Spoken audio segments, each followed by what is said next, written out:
আসসালামু আলাইকুম রহমতুল্লাহি বারাকাতুহু। সাজদা করার সময় আপনার নাক যেন মাটিতে একদম শক্তভাবে লেগে থাকে, কপাল শক্তভাবে লেগে থাকে।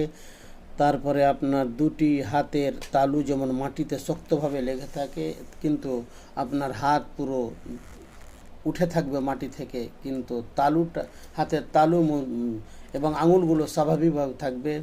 আপনার পেটের ফাঁকটা একটু বড় হবে, সাজদাটা একটু টেনে করবেন যাতে জড়সড় না হয়। হাতের কোনায় যেন আপনার পেটের ভিতরে না ঢুকে থাকে, প্রসারিত হবে। মহিলারা জড়সড় করে সেজদা হয়, কিন্তু পুরুষের সেজদা ষাট হয়ে লম্বা হয়ে এবং হাতগুলোকে পেটের মধ্যে না ভরে বের করে এবং শক্তভাবে করে সেজদা করতে হবে এবং স্থিরভাবে সুবহান রব্বিয়াল আলা 3 বার পাঠ করতে হবে।